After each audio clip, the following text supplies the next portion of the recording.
روزے سے میسیجز بہت سارے ملتے ہیں جس کو آگے ڈائیورٹ کرنا ضروری ہے کہ ہم جب نڈھال ہوتے ہیں، ہمیں بھوک لگتی ہے تو یہ میسیج لینا ہے اس سے کہ ہم تو آج بھوکے ہیں، کچھ لوگ شاید سارا سال ہی بھوکے ہوتے ہیں، تو ہمیں بھوکوں کی مدد کرنی چاہیے۔ جب ہم نڈھال فیل کرتے ہیں تو پھر ہمیں کمزوری جو ہے اس کی فیلنگز آنی چاہیے کہ جب تونگر ہوتا ہوں وہ کر و فری الگ ہوتا ہے، جاہو جلالی الگ ہوتا ہے، میرے سامنے کوئی اونچی آواز میں بات نہیں کر سکتا، وہی کر و فر والا افطار سے پہلے اس کو بھی لگ پتا جاتا ہے کہ میری اوقات کیا ہے۔ تو یہ ایکچولی بہت سارے میسیجز ہیں۔ جس طرح حج کے سفر میں علماء نے فرمایا نا کہ مینا کے خیمے میں رہے تو غریبوں کی جھونپڑیاں یاد رکھے، اور زمین پہ سوئے تو سارا سال جو زمین پہ جو سوتے ہیں ان کا سونا یاد رکھے۔ تو ایکچولی یہ ہمیں سب چیزیں یاد دلاتا ہے روزہ۔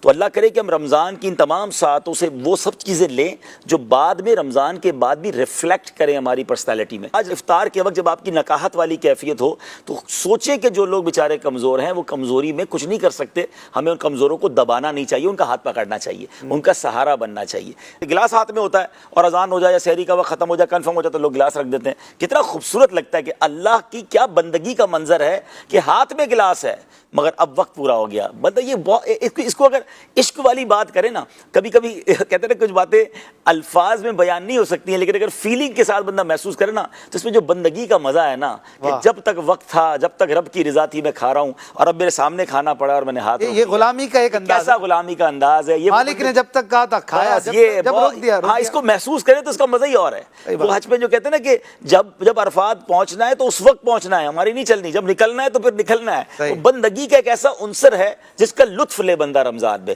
جس کا مزہ لے بندہ رمضان میں۔ تو ایک عشق والی بات اور کر دیتا ہوں کہ بہت ساری عبادتیں جو ہیں وہ بزرگوں کی یا انبیاء کی، اللہ والوں کی یاد میں ہیں۔ صفا مروہ کی بی بی ہاجرہ کی دوڑ لگی تھی تو حضرت اسماعیل کے لیے، تو ان کی یاد میں سعی جو ہے وہ کر دی گئی حاجیوں کے لیے، عمرہ کرنے والوں کے لیے۔ تو عاشقان رسول کے لیے تو یہی کافی ہے کہ میرے آقا نے کچھ دن غار ہرا میں ان دنوں میں یوں سمجھیے کہ گزارے تھے اور رات عبادت میں گزارے تھے، تو اس یاد میں ہمارے لیے روزے رکھ دیے گئے۔ تو یہ محبوب کی یاد ہے، غار ہرا کی یاد ہے، نبی پاک کی ادا ہے، تو اس کو بندہ ادا کرے۔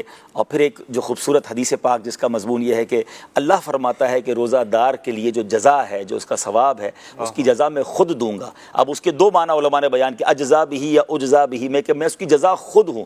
اللہ فرما رہا ہے کہ روزہ رکھنے والے کی جزا میں خود ہوں۔ تو اب آپ سوچیں کہ جب رب جزا ہے یا رب جزا دے رہا ہے تو پھر اس جزا کا عالم کیا ہوگا۔ تو کبھی کانسیپٹ یا ہماری ڈکشنری میں یہ ہونا ہی نہیں چاہیے کہ روزہ قضا ہو، مطلب تصور میں ہی نہیں ہونا چاہیے نا۔ بلکہ میں تو یہ بھی مشورہ دوں گا، ٹھیک ہے سفر میں روزے کی اجازت ہے، لیکن جو سفر آسان ہیں، آج کل سفر بڑے ایزی ہوتے ہیں، جہاز کے سفر ہوتے ہیں، تو خواہ مخواہ رمضان کا روزہ نہ چھوڑیں۔